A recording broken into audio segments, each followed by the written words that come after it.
Hey, Tammy Burns, your integrative body coach. Welcome back to day 6 of week 3, and this is our last full working day of our fitness week. We're almost 3/4 of the way through our 28-day program, and I'm so proud of you for sticking with me to this point. Congratulations, give yourself a pat on the back. But we still have one more day of fitness to talk about.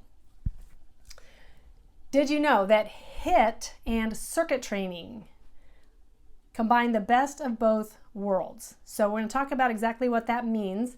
Before we jump into that, I just want to say the whole purpose of this week is to really give you some of the fundamental knowledge that you need in order to embark on a strong fitness program. So again, we talked about it yesterday. There's a plethora of information online for free. You can go out, you can find workout programs. That's why I'm not really putting a workout program into this program, because as you go out and explore that and make choices, there's so much. Our problem is not lack of information. Our problem is too much information. And so by having some basic fundamental knowledge of how to build a program that's going to work for you, all these things we've been talking about this week are very good to know, and you can use them to build your own program. And if it's within your scope to go sign up with a personal trainer, I think this information will just even take that to the next level. So today we're going to talk about HIIT workouts. You might have heard what those are, and circuit training, and how those really do combine the best of both worlds and can be extremely powerful ways to get fitness done. So the first thing we want to talk about as we embark upon this is EPOC.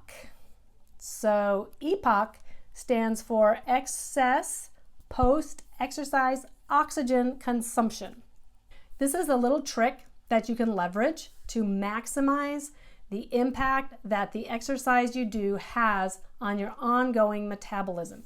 So you may have heard that some studies show that when working at a slower heart rate, your body actually burns a greater percentage of fat versus carbs. So if you're just out on a slow walk for a long time, your body's going to take that energy out of your fat stores, not necessarily your carbohydrate stores or your whatever's readily available in your blood sugar.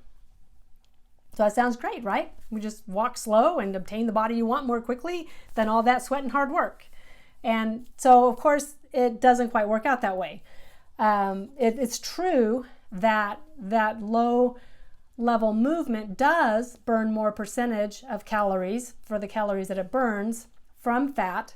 And there's actually a place for that in your life. And the more the better. It's good for you. But if you want results, good old-fashioned hard work and sweat is the way to go. You have to incorporate that high-intensity workout, and EPOC is the reason why. So one reason for this is that while you may be burning a higher percentage of fat calories at a lower intensity, you're burning overall far more calories at the higher intensity, and so your total calorie burn is going to be a lot higher. And you're going to burn a lot more calories later in the day while you're sedentary, and that's due to this EPOC effect. Okay, so if you work out intensely, then later in the day when you're resting, your body is still burning more calories than if you just take a slow, leisurely walk. So you get a double bang for your buck by doing a high-intensity workout. Now, when we talk about HIIT, this is our strategy section. When we talk about HIIT, that means high-intensity interval training. And these types of high-intensity interval training increase your EPOC the most. So we talked a little bit yesterday about intervals, where you're walking, you're moving your heart rate up and then bringing it back, up and then bringing it back. That's leveraging this little physiology that goes on in our bodies. Now, these HIIT workouts have become really popular in recent years. And again, countless YouTube videos out there that are free, and you can always look one up, especially if your time is short. Look one up and you get a really good workout in less than 15 minutes. Basically what this is, again, is it's increasing your heart rate for a short period of time and then allowing it to come back. And there's some different ways to accomplish this. One way, you don't need anything, is just sprints. So you just go outside, put your running shoes on, hopefully you roll and stretch and do a little warm up first.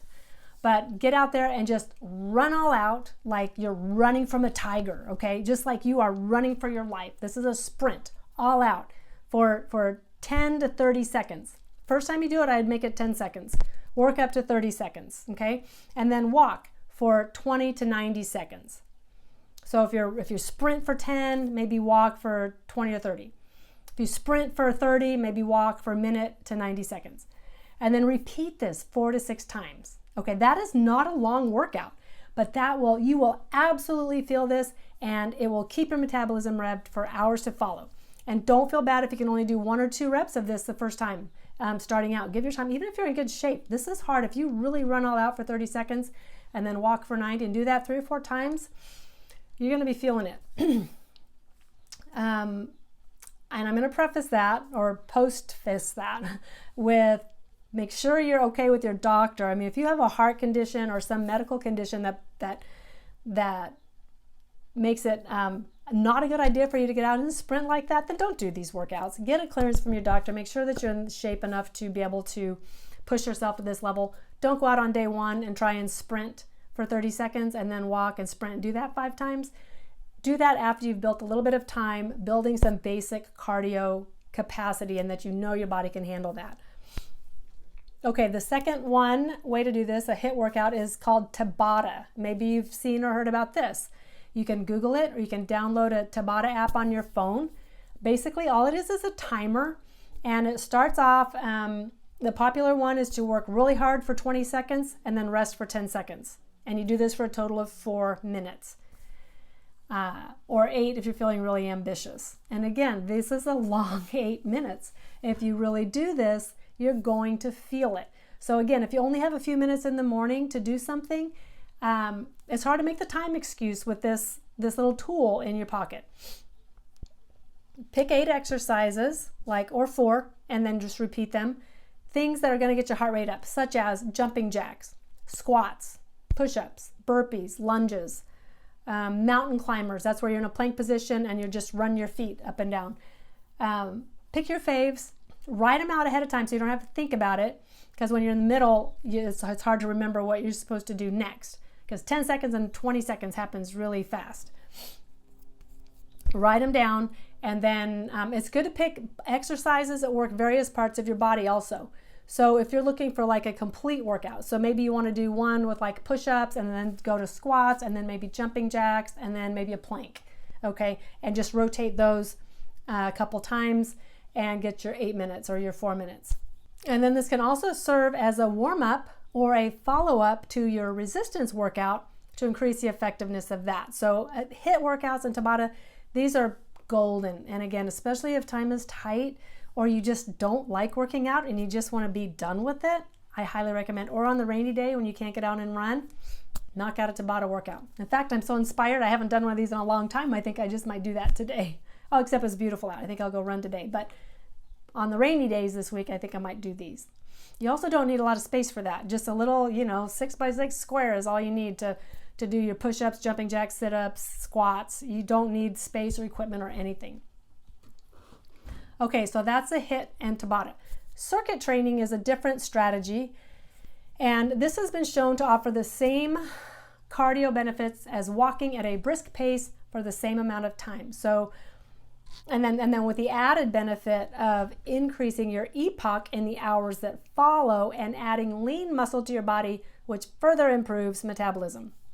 So circuit training is where you move quickly from one exercise to the next with minimal rest time in between, and you complete what's called supersets. And these consist of lower intensity, high repetition exercises that build muscle strength and endurance while maintaining your heart rate in the aerobic zone, which would be between the 70 and 85 percentile zone of your workout program. So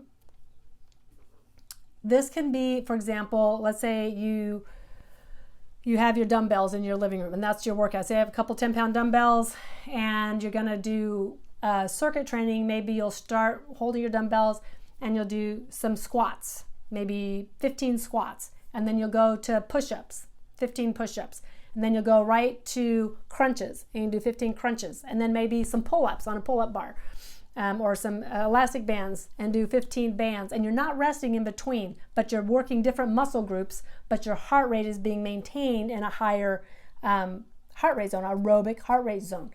So then you go back and you do some deadlifts to work your hamstrings. Okay, so you're working different body part groups and alternating so that you're not exhausting any one group. So if you go from quads to maybe biceps to chest push-ups to deadlifts and working your hamstrings, and then maybe some pull-ups and working your back, and then you rotate around. But again, you just write out your exercises first, do them in a quick cycle, and that's called circuit training. You can do it at a gym by moving from one machine to the next.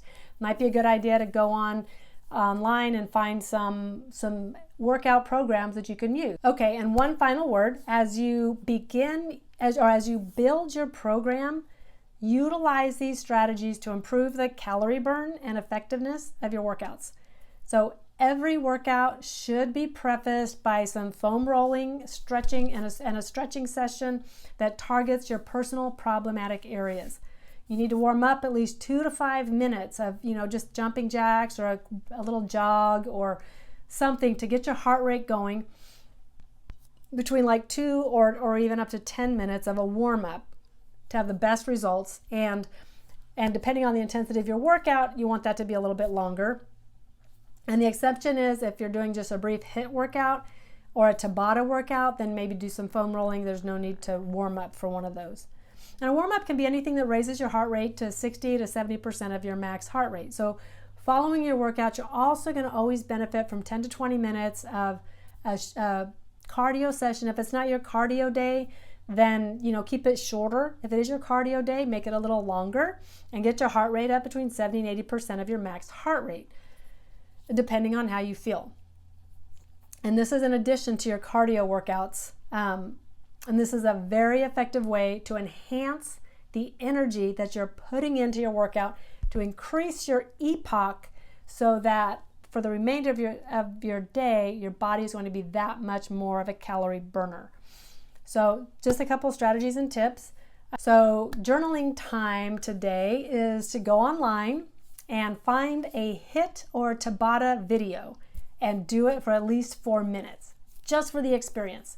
And then just come in and record your thoughts afterwards. Okay, so it's kind of an active journaling activity.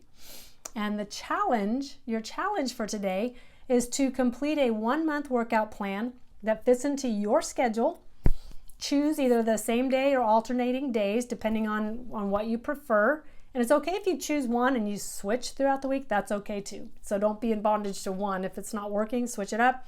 Maybe do cardio and strength today, skip a day, do strength, and then do cardio the next day. It's okay. But the point is, try and get 2 or 3 in each. And it's good to have a plan. And because if you have a plan and you don't follow the plan, then you know what you didn't do and you can put it back in somewhere else.